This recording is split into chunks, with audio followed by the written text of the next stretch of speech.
one word that represents EMA. It's excellence. From the apparel, from the way we talk to one another, from the way we show up. And the more consistent you are, the better you'll be.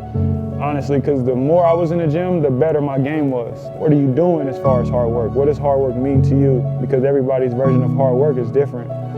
I've seen him take kids of various athletic abilities, and they all, after months of training, have a newfound joy in using their body, a newfound confidence. The whole idea of developing the whole self and high priority on character, that translates into being on these teams. And I've seen both of my boys really excel in that way. And I think a large part of that is them having those values continue to be reinforced by Jerome and coming here as often as they have.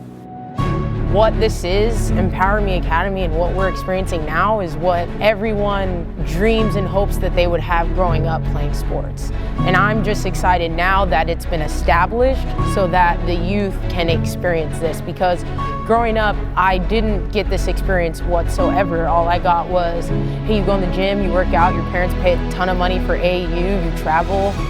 AAU has its place because what it does is it showcases people to universities playing against the supposedly best players in that state, that area.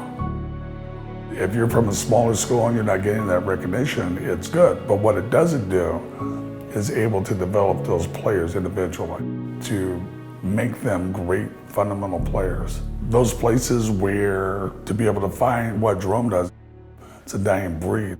I'm Rakshan, and for this month's lifestyle segment, I'm sitting down with varsity basketball player Yoav Pantalat. My older son was a very athletic kid. To get up to speed, he felt like he needed to play AAU. That's all we knew about. And it was one of the most frustrating and disappointing experiences. Credit to the handful of very good coaches he had, that a lot of the AAU coaches were just people who liked basketball and played in high school, but were not high-level coaches. And so it was very, very frustrating. We would drive out to Sacramento and spend a whole weekend, and he might get 3 minutes of playing time on Saturday and 3 minutes on Sunday and be crushed and not understand why, and it often didn't make him better. So when we moved to the city and my younger son, who's 7 years younger, decided he wanted to get into basketball, I knew he needed something, but I thought AAU would chew him up and spit him out. So when she found us and her son did his first workout, she was like, wow, what is this? And from that day, her son has probably become the most consistent. After 6 months of working out with Coach Gums, he came back to tryouts. The coach took my husband aside and said, what happened to Adam? I'm grabbing him for the A team. And I think that's when his friend Athos noticed, wait a minute, we were at the same level on the A team in 7th grade and you came back and you're just like playing at a new level. Like, what are you doing? I know Adam for several years, and his game was improving so much. So I asked his mom about what's going on with Adam.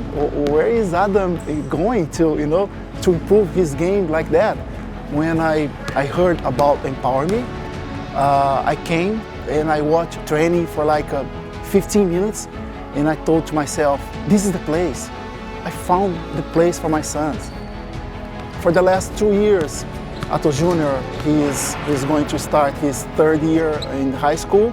And for the first 2 years, he was the captain of the team. On the other hand, Portos, he was able to start even younger. And I'm sure he will have the same path of Ato Jr., or even better, because he was lucky to be part of the Empower Me program.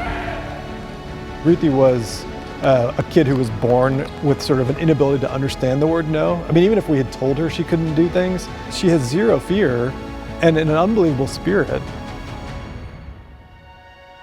She's legally blind, and she's told me that she's going to play college basketball. She's constantly reminding me not to change the drills because of her situation. And she's like, Coach, no. I want to do this just like everyone else. When she was diagnosed with albinism, I think we didn't really know what to expect, especially in terms of sports. We found a local AAU club, and it was definitely challenging for her, I think socially, emotionally, and otherwise. But it was definitely one of these places where their expectations for her were that she was gonna fail. They didn't believe in her, and it was sad. I remember vividly driving in the car, and she's just like in tears and broken, and this sport that this kid had taught herself to play when she was 7 years old, she now not only didn't love, but didn't even like it. When it kept happening and happening, I would be so annoyed and like kind of broken, and that's when I told my dad, like, I don't want to play basketball anymore. Here's a girl that could go through life being told that she's very limited and cannot be successful because of something she has no control over. Something that gave her so much joy, and because of her toxic experience, she almost quit basketball. And then when they found us, they were almost in tears because they saw that joy be rekindled. She comes here loving basketball and goes home loving basketball. She just loves the work. She loves to work harder and harder and harder and get better and better, challenge herself and do as well as she can. And I think really the environment here is about supporting them and building them up to bring out the best that they have. When coach asked me, what are your dreams? I said it like, yeah, like I want to play college basketball, but I was told like that's never gonna happen. So I kind of said it like playfully, is like, yeah, like I want it, but do I actually really believe? No. But then I've definitely changed that. And now I'm like, yeah, I'm definitely gonna play college basketball, and I don't care who says like I'm not going to. Good job, Ruthie.